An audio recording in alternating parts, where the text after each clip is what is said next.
Well, if you find these developments alarming, you're not the only one. The controversy in Parliament has also alarmed former MPs who sat in key watchdog committees. The former legislators say that the developments have lowered the stature of Parliament as a custodian of public welfare. KTN Samogina now reports on the reflections of some of the men who served when watchdogs still held a place of pride. He pioneered the first Public Investment Committee in 1992 in the advent of multi-party politics, a crucial watchdog committee to check the KANU regime. It is under their tenure that former Webuye MP Musikari Kombo pushed for the establishment of the Anti-Corruption and Economic Crimes Committee, an equivalent to the Public Accounts Committee. At that time, one of George Angwenyi was a member of that committee. He was then an assistant minister. When we left Naivasha, before he reached the escarpment, he had been sacked from being an assistant minister because he had been participating in a meeting of rebels. But we were not rebels. The new Anti-Corruption and Economic Crimes Committee would begin a probe into corruption scandals pre-multi-party era. The result was a bold and damning report that named and shamed powerful cabinet ministers in the KANU regime. Despite the report being tabled in Parliament, nothing came out of it as KANU marshaled its numbers to expunge the names from the report. We decided that we shall be bold and we shall name to shame. And I think that's the first time in the history of this country that people were named. Omingo Magara sat in the powerful Public Accounts Committee during the NAC regime.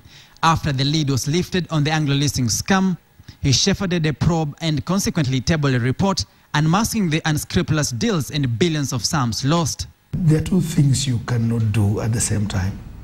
You cannot chew and talk at the same time.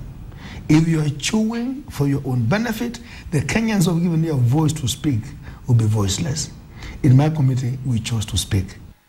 Despite pressure, government's opposition and manipulation doctoring the first Anglo-leasing report, the PAC then remained steadfast in its role to expose the rot within government in emptying public coffers. They gave us a voice to speak. Those poor women who give you a vote can't speak English in Parliament.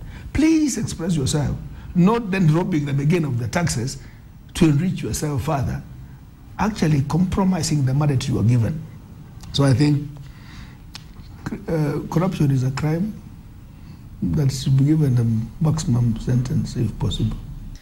There is general consensus that the gains made in emboldening Parliament in its watchdog role is fast being degraded.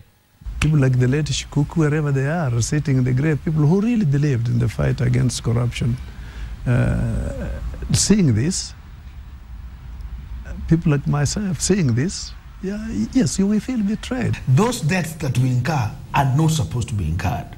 And it's a pain to all of us in Kenyans that today, that public debt is soaring into about 2 trillion shillings. The acrimony facing the Ababu Namwamba-led PAC has soiled the reputation of Parliament, with the former watchdog crusaders saying the National Assembly has terribly failed in its representation role. The Public Accounts Committee finds itself in a credibility crisis, caving into corruption pressure, essentially falling short on its former investigative committees that in the face of adversity still waded through the murky political waters to expose the rot in government undeterred. Samogina, KTN, Nairobi.